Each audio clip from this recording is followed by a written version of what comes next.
estamos de vuelta y continúa la preocupación por la crisis hídrica que afecta a gran parte de nuestro país. El Ministerio de Obras Públicas descartó por ahora el racionamiento del agua, pero propuso reutilizar aguas servidas para el riego de zonas agrícolas. Justamente queremos profundizar en estas medidas con Jorge Canals, es abogado y ex subsecretario de Medio Ambiente. Muchas gracias por acompañarnos. Buenos días. Buenos días, muchas gracias por la invitación. A ver, esta medida de empezar a utilizar aguas servidas para poder hacer riegos agrícolas, me imagino que estas aguas son tratadas antes de comenzar a utilizarlas, pero nos dice algo mucho más potente que estábamos hablando justamente fuera de cámara.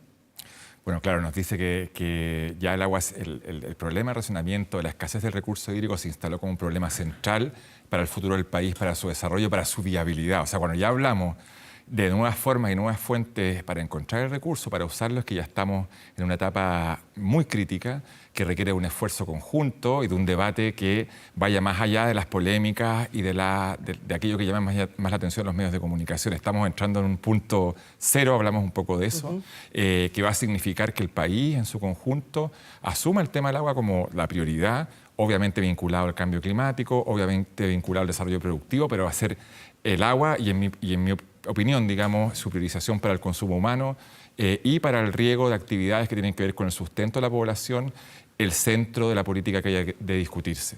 Ahora, a ver, tenemos estas proyecciones que se hacen que el 2030 vamos a ser uno de los principales países con escasez hídrica y grave dentro del mundo, a nivel mundial, pero tenemos también situaciones como el día cero de Sudáfrica, que ya el 2017 se hablaba que iba a haber este racionamiento del agua para cada uno de los sudafricanos, sobre todo en Cape Town, en Ciudad del Cabo, pero que finalmente se fue aplazando. Entonces, ¿hasta dónde efectivamente es esto lo que va a ocurrir?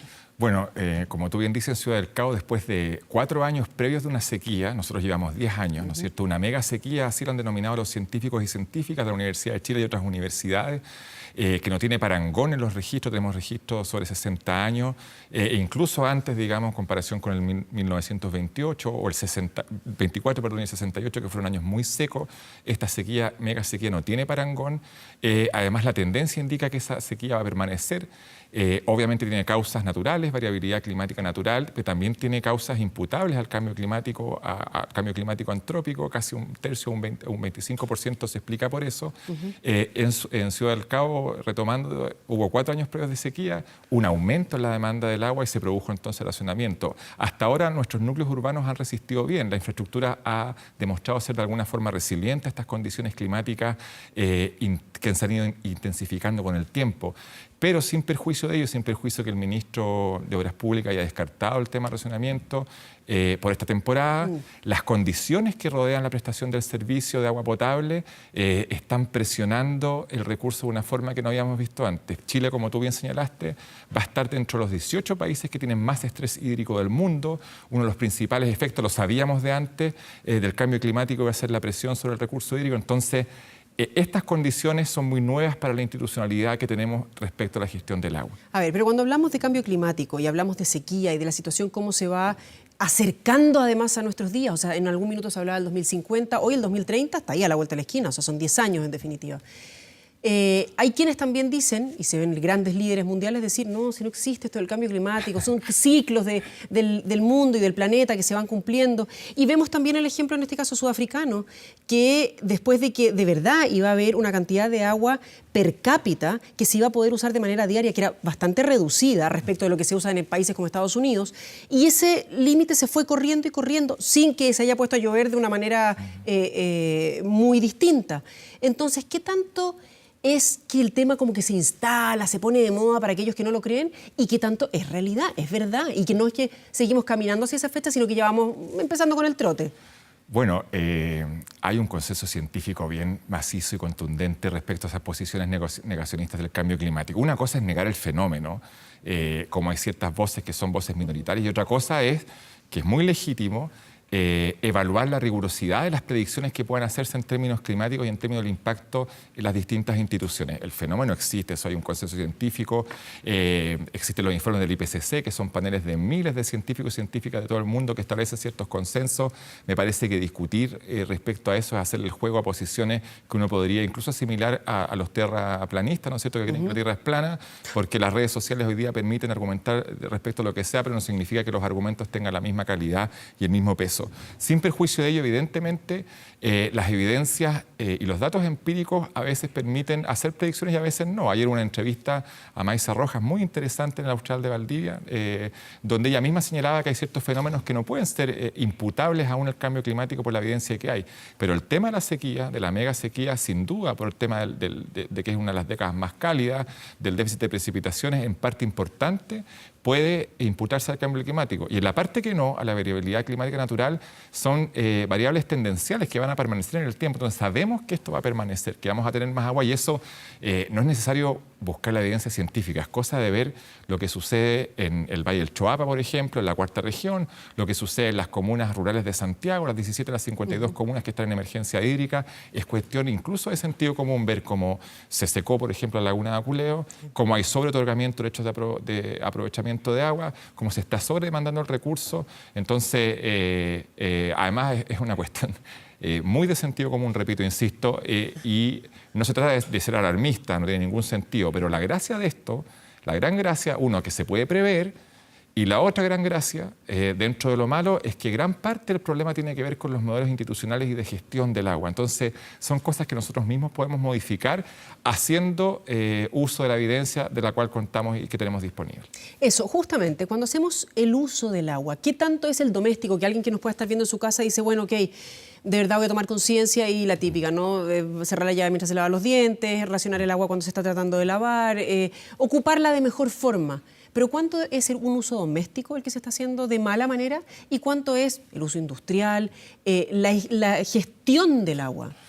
Hay un consenso, insisto, en el que uno de los principales problemas y taras a la buena administración de nuestros recursos es la falta de planificación, la falta de información, la gestión, que es un tema que no tiene que ver con la ciencia y con los datos, tiene que ver con la institucionalidad.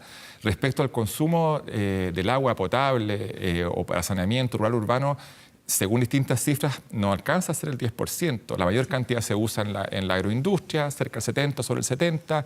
Luego viene la industria y la minería, cercanas al 10 cada uno. Son cifras aproximadas. Esas son las actividades que disputan el uso prioritario del agua para el consumo. Ahora, nuestro sistema mira al agua no como, si bien es un bien nacional de uso público, no lo mira priorizando su uso para el consumo, lo mira como si fuese un commodity, por así decirlo.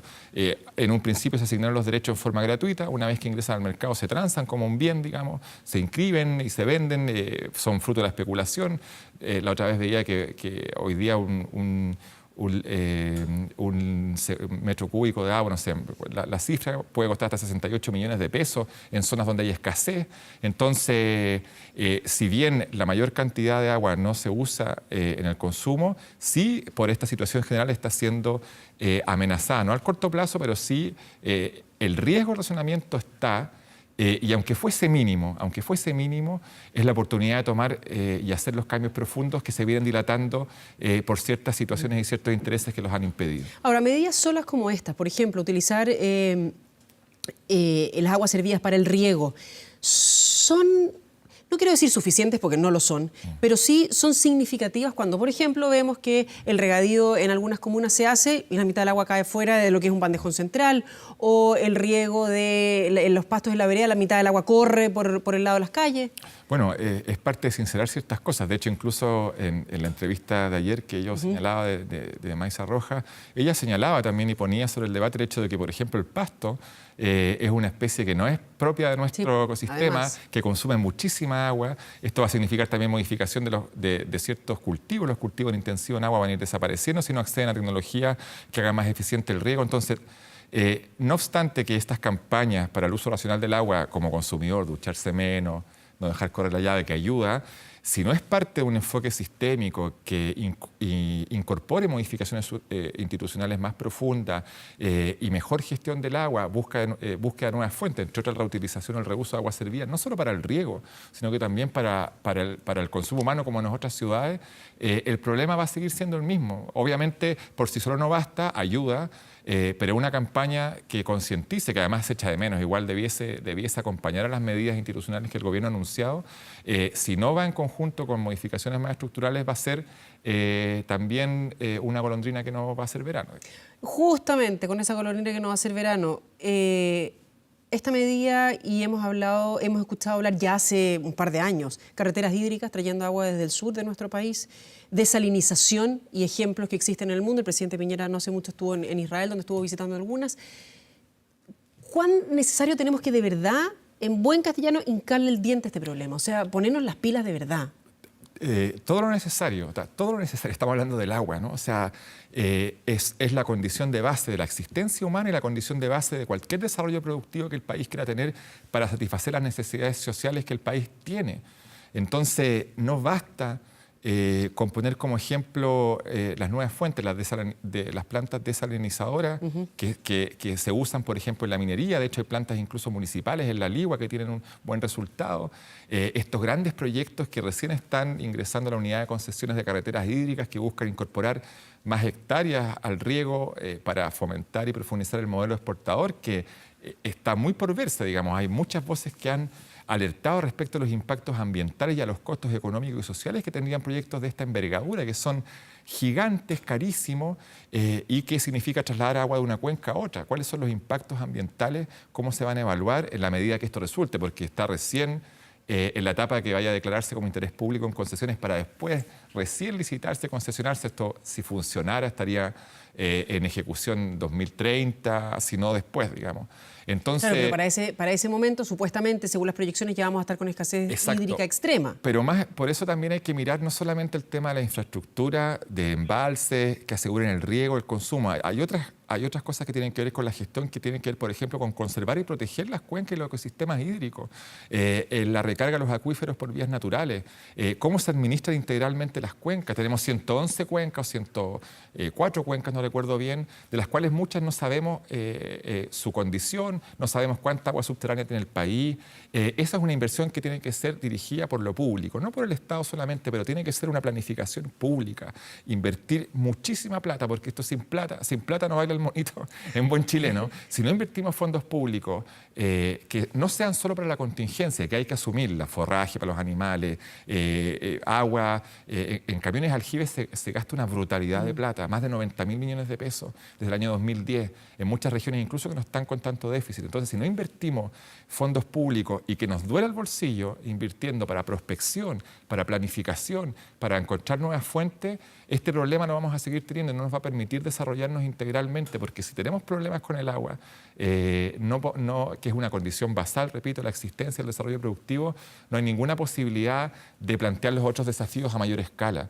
En algún momento la energía fue el problema, nos vamos a quedar sin energía para nuestras actividades productivas y fuimos capaces de hacerlo a través de energía renovable no convencional y hoy día estamos en la vanguardia de aquello. Entonces, con el agua debiésemos plantearnos un desafío similar. Y hay estudios al respecto. La Fundación Chile lo ha hecho en sus estudios de transición hídrica, el CR2 lo señalé, hay ONGs ambientales que han puesto el tema hace tiempo, Modatima y otros activistas también. Entonces, hay masa crítica que el Estado debiese aunar para plantear un desarrollo a futuro estratégicamente. Ya, ¿y qué tanto se le da cabida a estos planteamientos? Porque muchas veces, y hemos tocado este tema desde varias aristas, varias, no sé mucho, me tocó hablarlo con lo que era la planificación urbana, solamente pensando en Santiago, ni siquiera hablando de regiones.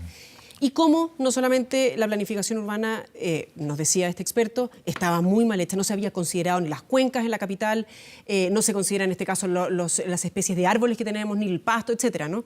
¿Cuánto se toma en cuenta? Porque me decía esta persona, claro, es que tenemos estudios de hace años, pero ahí están durmiendo bien, gracias. Claro, es que esas son las paradojas de nuestros países que están en vías de desarrollo. Hay información respecto a eso hace mucho tiempo. Las modificaciones al Código de Agua se vienen discutiendo en el año 2011. Hay una indicación sustitutiva al gobierno de la presidenta Bachelet, luego una indicación sustitutiva al gobierno del presidente Piñera.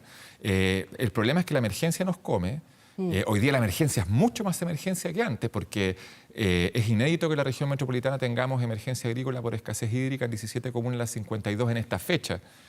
Incluso también tenemos alerta de incendios forestales en estas fechas. Eso es bastante inédito. Entonces ya la emergencia, cada día es más emergencia.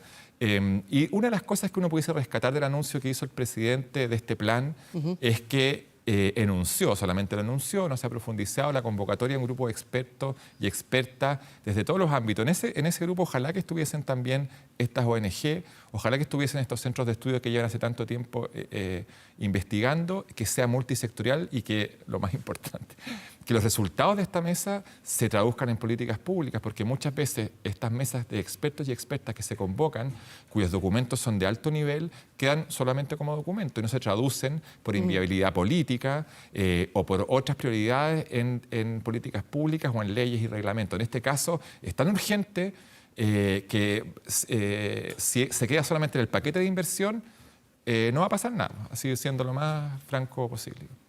Jorge Canals, esperemos que no quede en que no va a pasar nada y que se tomen todas las medidas necesarias. Muchísimas gracias por haber venido a conversar con nosotros, muy interesante. Gracias a ustedes por la invitación. Que esté muy bien. Gracias.